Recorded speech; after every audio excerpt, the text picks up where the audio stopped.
CGPSC classes में आप सभी का स्वागत है। आज गणित पढ़ाने वाले जिसमें से हम संख्या पद्धति देखते हैं, है ना। संख्या पद्धति में हम कुछ टॉपिक है, 11 टॉपिक है ना। उसके ऊपर हम आज डिस्कस करने वाले हैं। तो सबसे पहला टॉपिक है प्राकृत संख्या है ना। प्राकृत संख्या है तो प्राकृत संख्या किसे कहेंगे, प्राकृत संख्या किसे कहते हैं, तो ध्यान से सुनिएगा। प्राकृत संख्या वे संख्याएं होती है जिन्हें हम काउंट कर सकते हैं, गिन सकते हैं, जिन्हें हम गिन सकते हैं, काउंट कर सकते हैं। उदाहरण 1, 2, 3, 4 इंग्लिश में कहा जाए तो 1, 2, 3, 4, 5, 6 कहाँ तक जाएगा, अनंत तक, इन्फिनिटी तक जाएगा। ठीक है, तो ये हो गया प्राकृत संख्या है। हम यदि इसको डायग्राम बनाए तो ये 1 से लेकर 2, 3 है ना, ये इन्फिनाइट तक ये होता है प्राकृत संख्या है। कैसी संख्या है, प्राकृत संख्या है। दूसरा देखते हैं पूर्ण संख्या। दूसरा क्या देखते हैं, पूर्ण संख्या। तो पूर्ण संख्या और प्राकृत संख्या में क्या अंतर है कि प्राकृत संख्या में तो आए, पूर्ण संख्या में प्राकृत संख्या तो आएगी, साथ ही यदि हम उसको जीरो को ले लें, शून्य को ले लें तो वो क्या कहलाएगा, पूर्ण संख्या होता है। तो जीरो एक्स्ट्रा आ गया, बाकी प्राकृत संख्या लिख देंगे 1, 2, 3, 4 इन्फिनिटी तक, है ना। ये क्या कहलाए, पूर्ण संख्या कहलाए। 0, 1, 2, 3 इन्फिनिटी। अगला देखते हैं पूर्णांक संख्या। थर्ड नंबर पे देखते हैं हम पूर्णांक संख्या।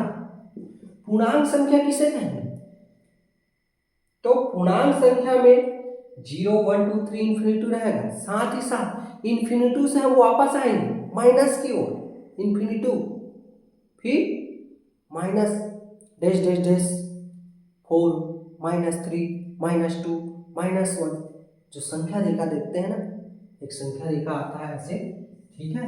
इधर इन्फिनिटी माइनस है, ये डैश डैश डैश -2, -1, फिर ये 0 बीच में, फिर ये +1, +2 वही है ना, +3, प्लस को लिखा नहीं जाता लेकिन है कहाँ तक, इन्फिनिटी तक, अर्थात ये इन्फिनिटी से लेकर -2, -1, 0, 1, 2, 3 है इन्फिनिटी, यहाँ तक ये कहलाएगा कौन सी संख्या है, पूर्णांक संख्या कहलाएगी।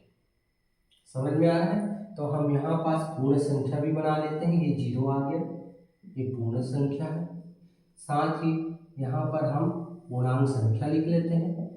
पूर्णांक संख्या जिसमें से इन्फिनिटी से -2, -1, 0 है ना, ये 1, 2, 3 ये पूरा शामिल हो जाएगा ना, इसको ये शामिल हो गया इसलिए इसको नहीं लिख रहा हूँ, ठीक है। अगला देखते हैं परिमेय संख्या। अगला देखते हैं परिमेय संख्या। तो वे संख्या है जिसको हम P/Q के रूप में लिख सकते हैं। क्या लिख सकते हैं, P/Q के रूप में, अर्थात जिसको हम अंश और हर दोनों में लिख सकते हैं। अंश डिवाइडेड बाय हर, अर्थात नॉमिनेटर है ना divided by denominator, P/Q, P/Q। और जहां Q का जो मान है, Q का जो मान है वो 0 नहीं होना चाहिए। Q का मान 0 नहीं होना चाहिए, शून्य नहीं होना चाहिए, कुछ 1, 2, 3, 4 रहेगा, रह सकता है ना, 1 से लेकर इन्फिनिटी, लेकिन 0 नहीं होना चाहिए। समझ में आ रहा है, तो हम उदाहरण के लिए यदि देखा जाए तो परिमेय संख्या के लिए हम उदाहरण हम देख लेते हैं, है ना। क्या देख लेते हैं उदाहरण, 2/3, 1/4, 2/5, ये सब मतलब परिमेय संख्या के अंतर्गत आता है। हम 22/7 ले सकते हैं, लेकिन पाई जो लेंगे ना वो अपरिमेय है ना, पाई किस में आ जाएगा, वो अपरिमेय संख्या में आता है, ठीक है, देखते हैं। ठीक, तो ये 1/4, 2/5 ये सब क्या है? परिमेय संख्या है। क्या है? परिमेय संख्या। चलो, -1/3 भी क्या है? परिमेय संख्या है। माइनस है लेकिन 1/3 परिमेय संख्या है। परिमेय संख्या है, जीरो नहीं है। समझ में आ रहा है ना? चलो अगला देखते हैं हम वास्तविक संख्या है। क्या देखते हैं? वास्तविक संख्या। चलो, वास्तविक संख्या।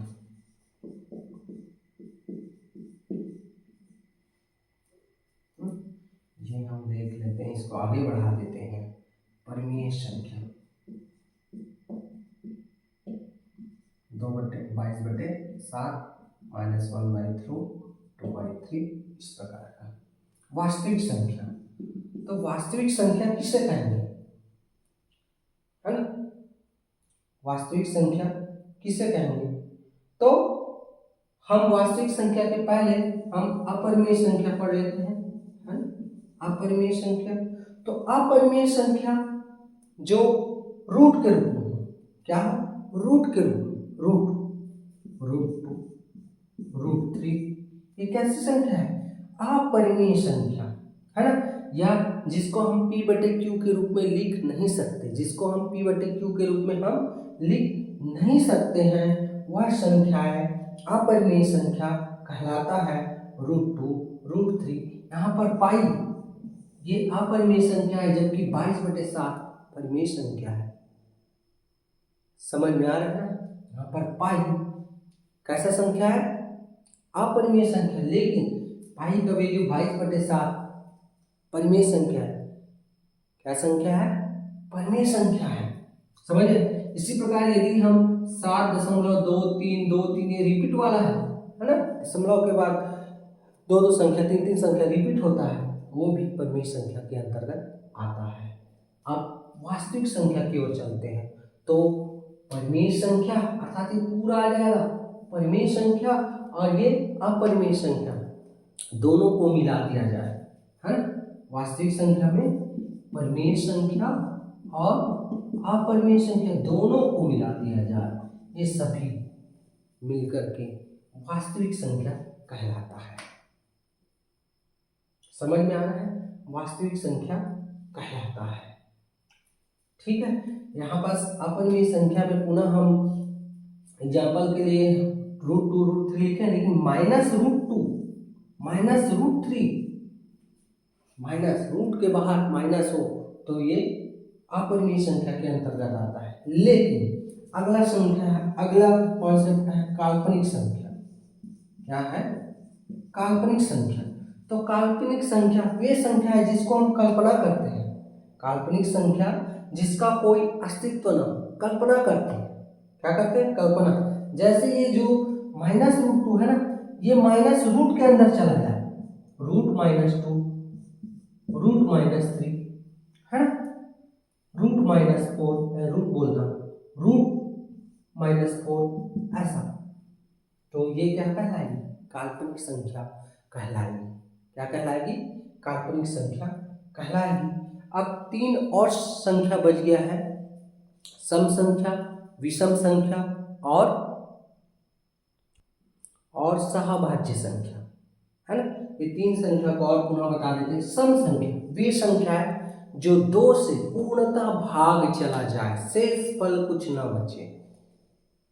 वे संख्या है जिसको हम भाग देते हैं, है ना? वे संख्या है जिसको हम भाग देते हैं 2 से, तो पूर्णतः भाग चला जाए और शेष कुछ नहीं बचता, है ना? जैसे कि 2 का हम 2, 4, 6, 8, 2, 4, 6, 8, 10, है ना?